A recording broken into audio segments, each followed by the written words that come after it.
Les États-Unis et l'Iran viennent de conclure un accord de paix préliminaire pour 60 jours, avec une signature officielle attendue à Genève le 19 juin. La première conséquence est immédiate, c'est le cours du pétrole qui décroche. Le WTI recule de près de 4% et revient aux alentours des 78 $. Moins de tensions géopolitiques au Moyen-Orient, c'est moins de primes de risque sur le pétrole. La réaction des marchés ne s'est d'ailleurs pas fait attendre. Le Nasdaq vient d'inscrire un nouveau record historique tandis que les investisseurs retrouvent progressivement leur appétit pour le risque. Mais attention, Netanyahou a été clair, Israël se réserve le droit d'intervenir en Iran, accord ou pas. Et demain soir, c'est Kevin Warsh qui prendra la parole pour la première fois en tant que président de la Réserve fédérale américaine. Les marchés attendent désormais ses premiers commentaires sur l'inflation, l'économie américaine et surtout les taux d'intérêt. Entre un accord de paix encore fragile, un Nasdaq sur des nouveaux sommets historiques et un Bitcoin qui repasse au-dessus des 66 000 $, les prochaines heures pourraient être décisives. Bonjour à tous, moi c'est Guillaume, bienvenue sur la chaîne Objectif Lune. Nous sommes le mardi 16 juin et aujourd'hui je vous propose d'analyser bien évidemment le graphique du Bitcoin, on enchaînera avec celui d'Ethereum et pour finir cette vidéo, on ira voir ce qui se passe sur SUI. Mais avant ça, je vous propose de faire un tour rapide du marché pour voir un peu la tendance. On a un marché qui est globalement dans le rouge, avec un Bitcoin qui évolue aux alentours des 66 000 $ en baisse de 0,56%.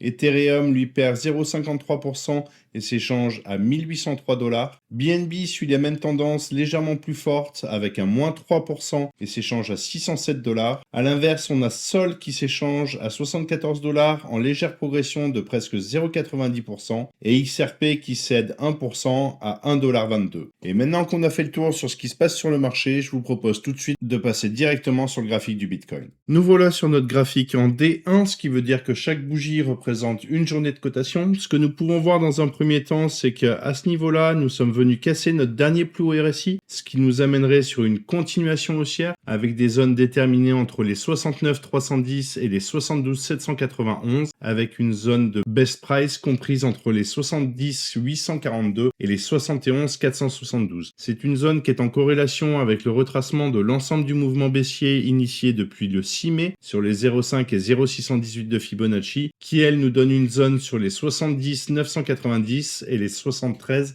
789. Pour repartir à la baisse, il faudrait dans un premier temps qu'on vienne casser ici notre pivot baissier et dans ce cas-là, cette vue serait annulée.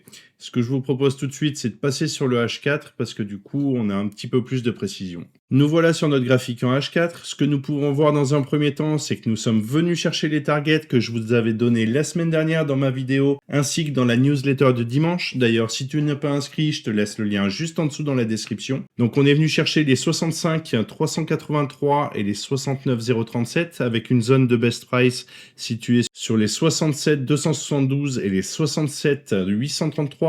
Donc on est venu toucher ici la zone de best price. À l'heure actuelle, deux options s'offrent à nous. Soit on vient casser ici notre dernier plus bas RSI. Dans ce cas-là, on irait chercher le retracement de l'ensemble du mouvement haussier initié depuis le 10 juin sur la zone des 64 023 et des 63 252. Soit on vient chercher une dernière jambe haussière et dans ce cas-là, on pourrait alors avoir quelque chose potentiellement de ce style-là et qui nous donnerait des targets sur la zone que je vous avais déjà citée sur le D1. Donc vous voyez qu'on a une corrélation puisqu'on arrive sur les 69 310 et les 72 291 avec une zone de best price sur les 70 842 et les 71 462. Ce que je te partage ici reste mon analyse du marché à un instant T, ce n'est pas un conseil en investissement et comme toujours, je t'invite à faire tes propres recherches et adapter ta stratégie à ton profil de risque. Donc si on résume, on peut voir sur notre D1 que nous avons une continuation haussière, que potentiellement on pourrait aller chercher une zone située entre les 70 990 et les 73 789. Sur notre H4, on peut voir que potentiellement on peut avoir une correction qui se situerait aux alentours des 63 et des 64. Rien n'est joué pour le moment, je pense qu'il y a quand même pas mal d'annonces macroéconomiques à venir et ce que je vous propose c'est d'aller voir directement ce qui se passe sur cette fin de semaine.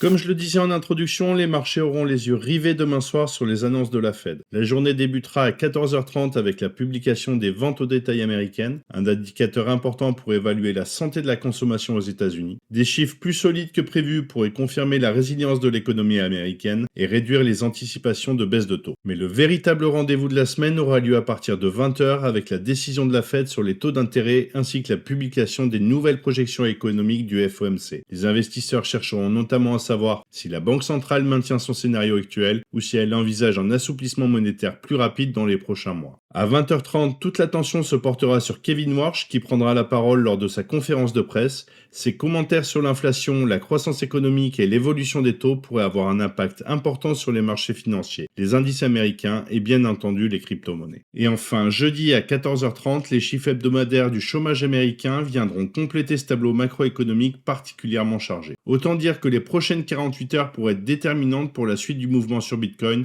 et l'ensemble des actifs à risque. Et maintenant qu'on en sait un petit peu plus sur ce qui nous attend sur les annonces macroéconomiques, je te propose tout de suite de passer sur le graphique d'Ethereum.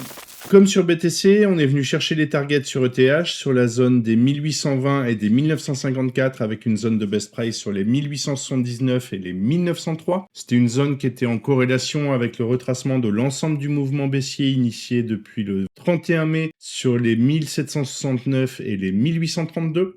Donc on peut voir qu'on est venu chercher légèrement au-dessus de la première intention.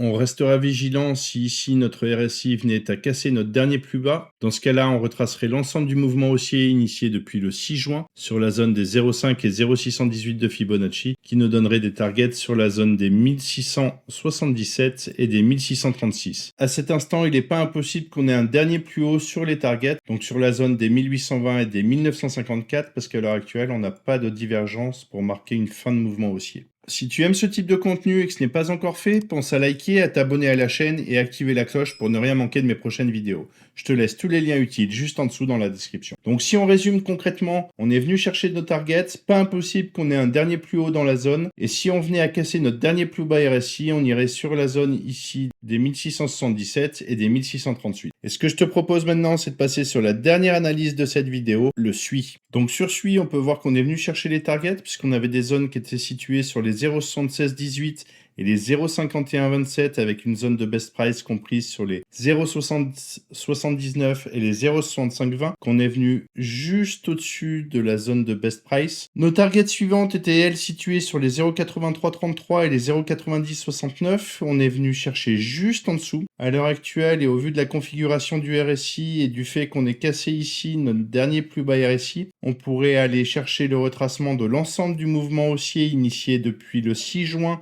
sur les 0,5 et 0,618 de Fibonacci, c'est-à-dire la zone des 0,7254 et des 0,7452, zone qui sera en corrélation avec la prolongation de Fibonacci, qui elle nous donne des targets sur les 0,7528 et les 0,7207 avec une zone de best price comprise entre les 0,7329 et les 0,7405.